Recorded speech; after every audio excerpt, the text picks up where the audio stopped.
Baik, bismillahirrahmanirrahim. Assalamualaikum warahmatullahi wabarakatuh. Perkenalkan, nama saya Ahmad Hanfi Zarifin dengan NIM D022351 dari kelas keamanan jaringan B 2023. Dan rekan saya, Ainun Ijlal, persilahkan. Baik, perkenalkan nama saya Enizilal dengan NIM D0223038 dan dimana dari kelas keamanan jaringan A 2023. Dan juga rekan saya Aziza Rahmawati Yusuf, dipersilakan. Baik, perkenalkan nama saya Aziza Rahmawati Yusuf dengan NIM D0223520, di mana kelas saya itu B 2023 keamanan jaringan. Baik, pada kesempatan kali ini kami akan membawakan 3 materi terkait keamanan Wi-Fi, tools Wi-Fi cracking, wordless dan juga wordless dan strong password. Untuk materi keamanan Wi-Fi akan dibawakan oleh saya sendiri, dan untuk materi tools Wi-Fi cracking akan dibawakan oleh saudara Ainun Ijlal, dan wordless dan strong password akan dibawakan oleh saudari Aziza Rahmawati Yusuf. Untuk itu pada materi pertama langsung saja.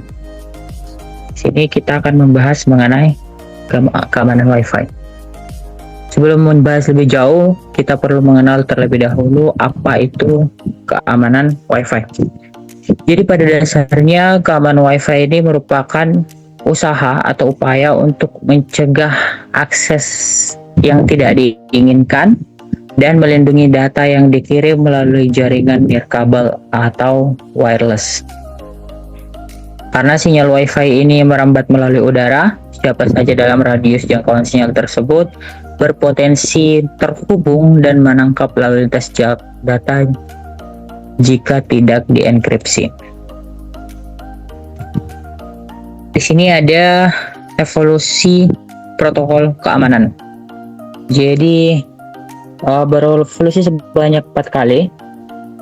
Yang pertama itu WEP atau Word Equivalent Privacy. Ini merupakan standar paling awal yang ditemukan pada tahun 1997. WEP ini sendiri sangat rentan terhadap algoritma RC4 dan initialization factor. Enkripsinya dapat dieksploitasi dan dibobol dalam hitungan menit. Makanya jenis keamanan ini sudah dinyatakan usang atau obsolete dan telah ditinggalkan. Selanjutnya ada WPA atau Wi-Fi Protected Access. Nah, Wi-Fi Protected Access ini bertujuan untuk sebagai pengganti sementara dari WEP. Nah, mengimplementasikan protokol TKIP atau Temporal Key Integrity Protocol. WPA masih mewarisi celah kriptografi yang memungkinkan penyerang memanipulasi dan mendekripsi paket data sehingga tidak lagi direkomendasikan. Lalu evolusi selanjutnya terdapat WPA 2 atau Wi-Fi Protected Access V2, standar yang mendominasi saat ini. Standar ini menggunakan enkripsi Advanced Encryption Standard atau AES, namun rentan terhadap serangan crack atau key reinstallation attacks. Juga rentan terhadap eksploitasi pada fase four-way handshake yang memungkinkan penyerang melakukan dictionary attack secara offline. Selanjutnya ada WPA 3 atau yang paling advance, yang paling mutakhir dan yang paling aman. Nah, jurnal IEEE terkini menyoroti implementasi protokol Simultaneous Authentication of Equals pada WPA 3. Secara matematis, protokol ini kebal terhadap brute force dan menyediakan forward secrecy, melindungi data masa lalu meskipun kata sandi utama bocor di masa depan. Next, ada perbandingan standar keamanan antara WPA 2 dan WPA 3. WPA 2 sendiri sejak diperkenalkan menggunakan algoritma enkripsi AES telah menjadi standar industri. Meskipun peran dengan datanya kuat, penelitian terbaru menyoroti bahwa WPA2 memiliki kelemahan struktural pada fase four-way handshake.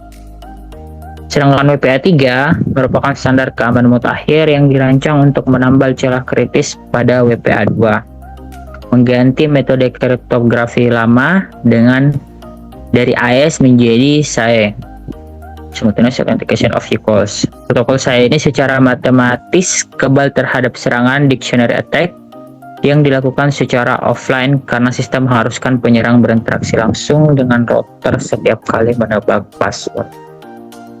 Hal ini membuat proses peretasan menjadi sangat lambat. Selain itu, WPA3 mewajibkan enkripsi pada manajemen frame yang membuat jaringan stabil dari gangguan eksternal. Lalu ada jenis-jenis serangan. Yang pertama ialah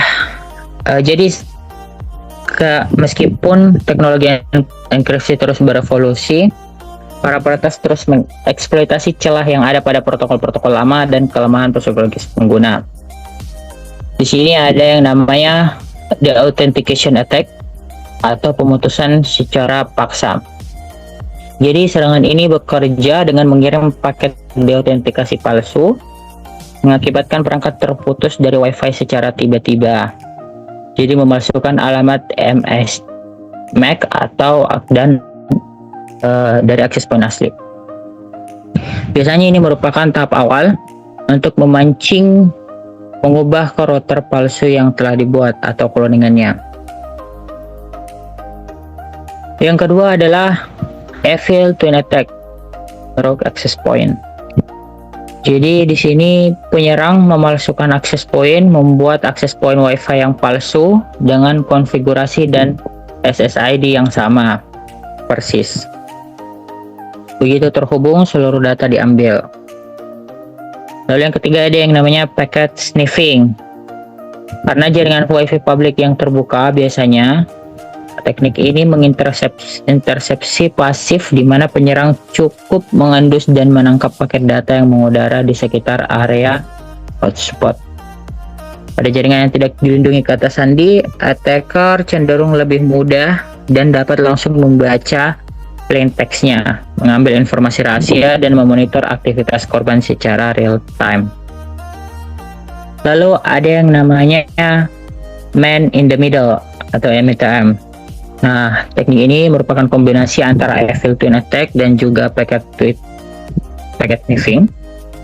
Jadi attacker sebagai middleman komunikasi antara korban dan internet, di mana attacker memposisikan dirinya di tengah-tengah di jalur antara korban dan internet. Attacker dapat menyuntikkan malware atau mencuri kredensial perbankan tanpa disadari pengguna. Selanjutnya ada proteksi dan mitigasi. Untuk mengamankan infrastruktur nirkabel, literatur merekomendasikan pendekatan keamanan berlapis, baik dari sisi perangkat keras atau sisi konfigurasi administrator jaringan, atau dari end user, sisi user. Sini ada dua. Kalau dari sisi konfigurasi, yang pertama ialah migrasi penuh ke protokol WPA3 SAE.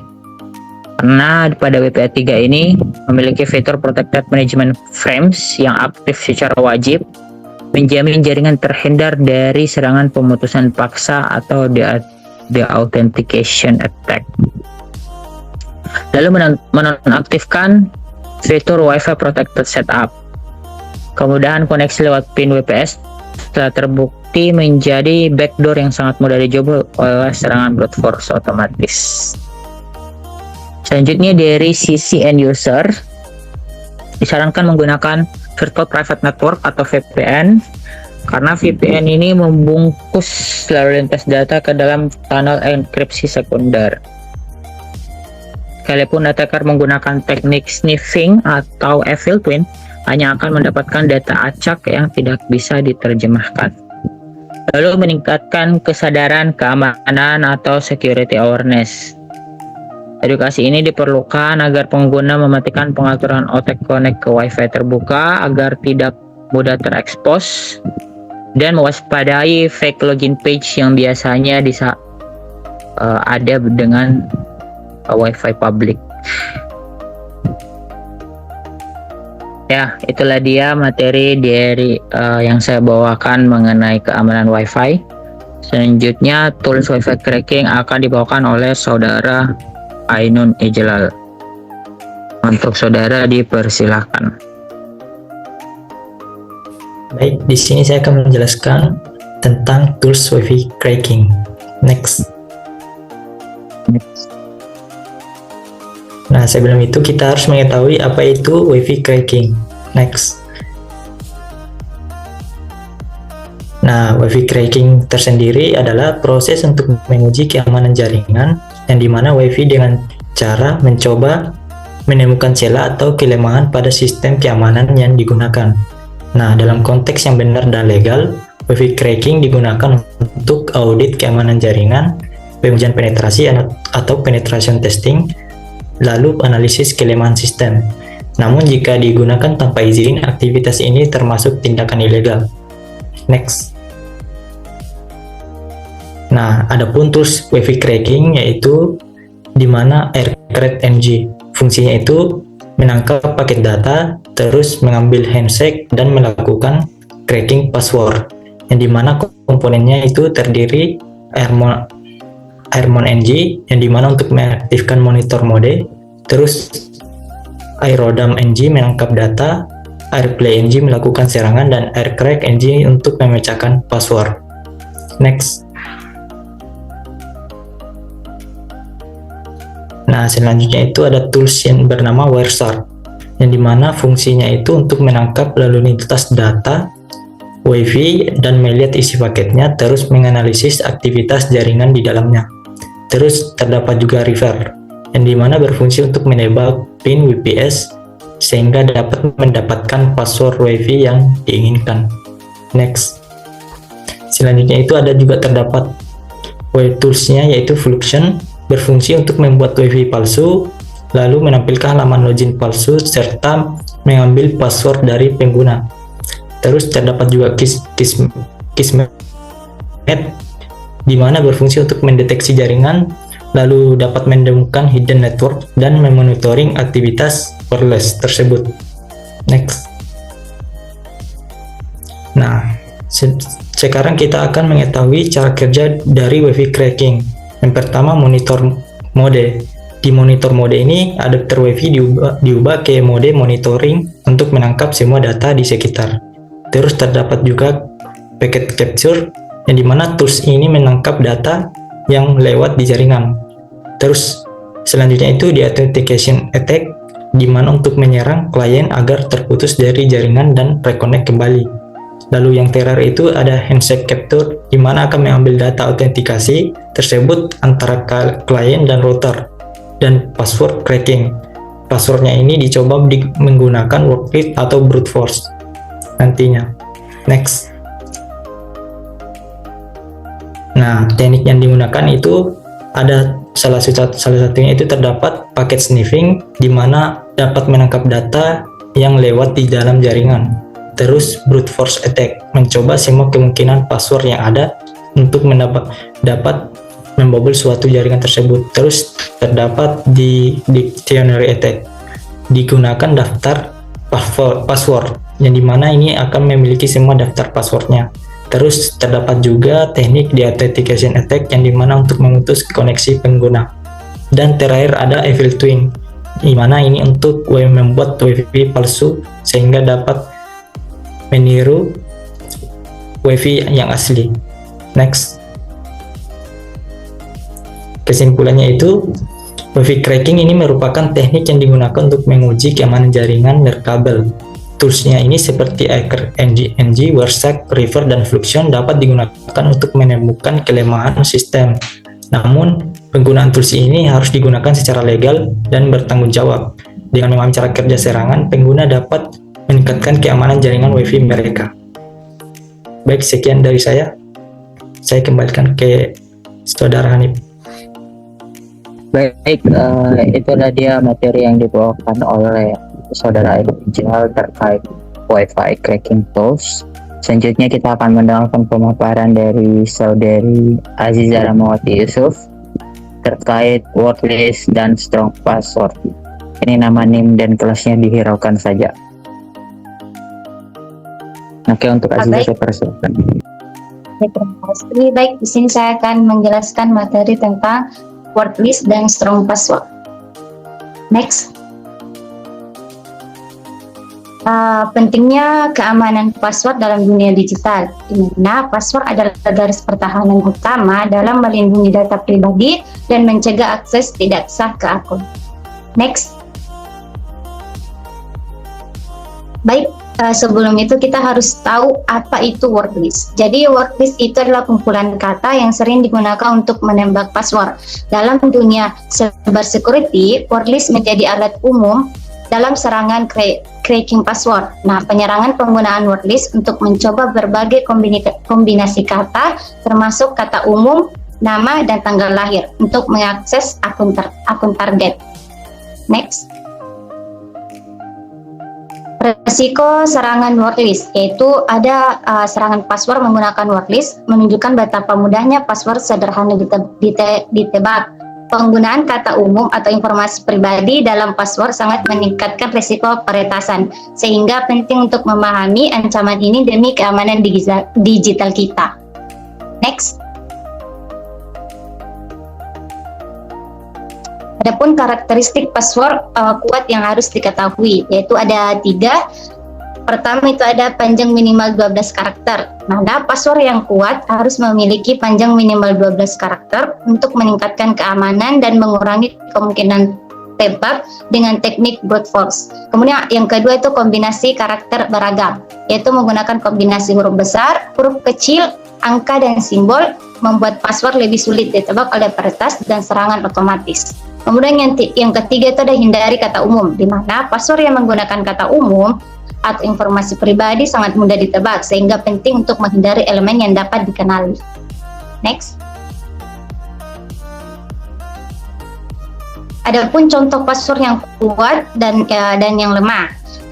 Contoh untuk password yang lemah itu password seperti password 123 atau Indonesia 2024. Nah, password ini itu mudah ditebak dan sangat rentan terhadap serangan. Mereka tidak memenuhi kriteria keamanan yang diperlukan untuk melindungi data pribadi. Adapun contoh huruf besar, huruf kecil, simbol, dan lain sebagainya, di mana password ini jauh lebih aman. Dia tuh memiliki panjang yang cukup dan kombinasi karakter yang kompleks, membuatnya sulit ditebak oleh peretas. Next. Adapun tips untuk membuat password yang kuat, itu ada 3, yaitu frasa unik, di mana frasa unik ini menggunakan frasa yang mudah diingat dan personal. Yang kedua itu gabungkan simbol, di mana campurkan angka dan simbol untuk menambah keamanan. Yang ketiga itu hindari data pribadi, jangan gunakan informasi pribadi dalam kata sandi Anda. Next. Nah, adapun kesimpulan dari materi yang saya bawakan tadi itu adalah ancaman. Word list merupakan ancaman nyata yang dapat digunakan oleh penyerang untuk mengakses akun dengan mudah jika password lemah. Terus untuk keamanan itu password yang kuat adalah kunci keamanan digital, melindungi data pribadi dan informasi sensitif dari akses tidak sah. Karakteristiknya itu password yang kuat memiliki karakteristik seperti panjang minimal 12 karakter dan kombinasi huruf, angka, dan simbol untuk meningkatkan keamanan. Baik, terima kasih. Saya kembalikan kepada Saudara Hanif. Baik, itulah dia penjelasan mengenai keamanan Wi-Fi, tools Wi-Fi cracking, dan word list serta strong password yang kami paparkan pada malam hari ini. Pemaparan kami ini bertujuan untuk memenuhi tugas dari mata kuliah keamanan jaringan yang diampu oleh Bapak Wawan Firgawan STMkom. Untuk itu, karena keseluruhan materi telah selesai, kami pamit undur diri. Wabillahi taufiq wal hidayah. Wassalamualaikum warahmatullahi wabarakatuh.